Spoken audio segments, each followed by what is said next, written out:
Good afternoon, I'm Rob Boskamp, and you're listening to South Texas Midday.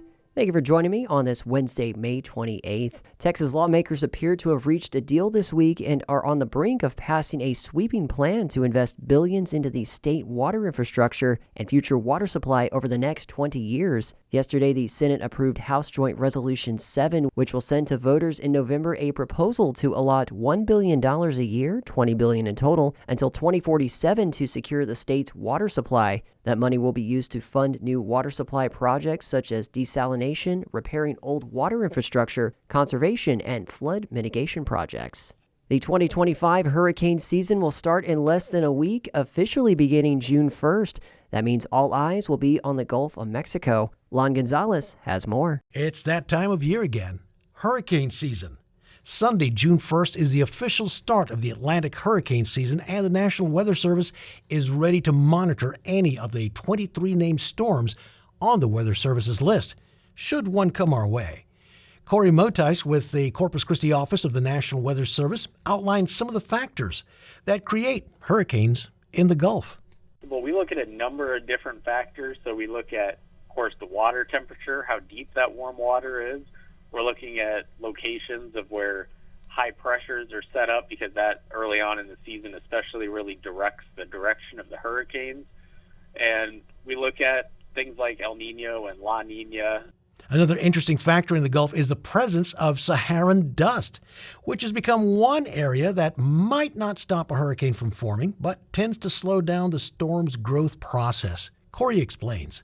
Doesn't really play a factor so much in the direction that a storm will take, but what happens is you get a lot of that Saharan dust, and we're actually going to see our first wave move into the Gulf of Mexico here in the next week, and that provides a lot of dry air. And when you have that dry air, sometimes that can make it quite a bit harder for hurricanes to develop. So if there's already a storm ongoing and then Saharan dust impacts it, it can weaken it or at least prevent it from strengthening further.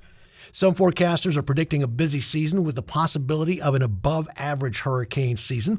Out of the 23 named storms this season, a forecast from AccuWeather indicates there will be somewhere between 13 to 18 named storms, with 7 to 10 of those becoming hurricanes. 2024 saw 18 storms forming. The key to any hurricane season, however, is preparation, with a plan to evacuate if needed and to set up a plan for your home should you decide to stay during a storm. Little interesting side note, while the Texas coastline has been hit by many storms, the state of Florida far exceeds other states for landfall from hurricanes. I'm Lon Gonzalez for KEDT News. After back-to-back explosions, SpaceX launched its mega rocket Starship again yesterday evening, but fell short of the main objectives when the spacecraft tumbled out of control and broke apart. The rocket blasted off of its ninth demo from Starbase. SpaceX had hoped to release a series of mock satellites following liftoff, but that got nixed because the door failed to open all the way. Then the spacecraft began spinning as it skimmed space toward an uncontrolled landing in the Indian Ocean. SpaceX later confirmed in a statement that the spacecraft experienced a rapid unscheduled disassembly, or burst apart. Teams will continue to review data and work toward the next flight test. FEMA is setting up shop in the Rio Grande Valley. One of the locations where staff is helping people apply for disaster assistance is in Harlingen. FEMA officially opened up 4 locations across the valley, including in Weslaco, Sebastian, and Rio Grande City. Storm victims can apply for federal disaster assistance at any of these locations. Anyone applying for disaster relief will need to bring documentation that will help support their claim, like video, pictures, and repair receipts. Additional help is also available aside from property damage recovery. It's important that if you are showing up to these in-person locations to bring your Social Security card, your driver's license, or ID. All 4 FEMA locations will be open 7 days a week from 8 a.m. to 7 p.m. Following the approval of Proposition A in the May election, construction on the Victoria Community Center is scheduled to begin in March of next year, according to city officials. The upcoming community center is expected to host concerts, livestock shows, and banquets, broadening the type of events available in Victoria. The project will be funded through a 2% hotel tax and a 5% motor vehicle tax, both of which will go into effect October 1st. The city has selected Populous for the design contract, with design work set to start next month.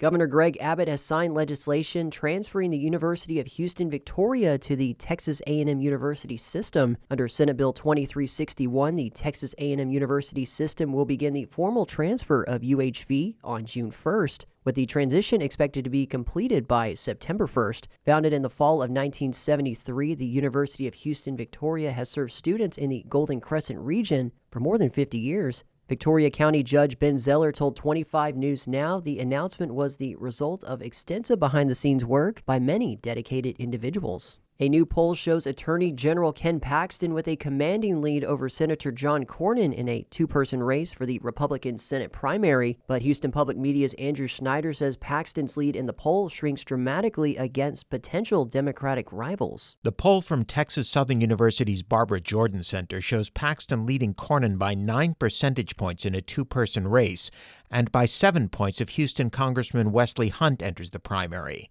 Mark Jones of Rice University's Baker Institute says Paxton's lead is within the margin of error against either former Congressman Colin Allred or Congressman Joaquin Castro. Going into November, Paxton is likely to be the weakest candidate Republicans could put forward, and either Cornyn or Hunt would be the strongest candidate. Jones says that Paxton's history of marital infidelity and corruption charges likely won't hurt him among Republican primary voters, but could hurt him badly in the general election against a well-funded Democratic candidate. I'm Andrew Schneider in Houston. A proposed amendment to the Texas Constitution related to the state's bail system failed to gain the votes it needed in the Texas House Tuesday to land on the November ballot. Some lawmakers in the Texas legislature wanted to automatically deny bail to anyone accused of certain felonies if they'd previously been convicted of a felony or if they were out on bond at the time of the alleged offense. But that measure failed after several lawmakers vocally opposed it, with some even saying they believed it be unconstitutional. Here's Democratic Representatives Barbara Gervin Hawkins and Ann Johnson discussing the bill on the House floor. Do these individuals lose their due process?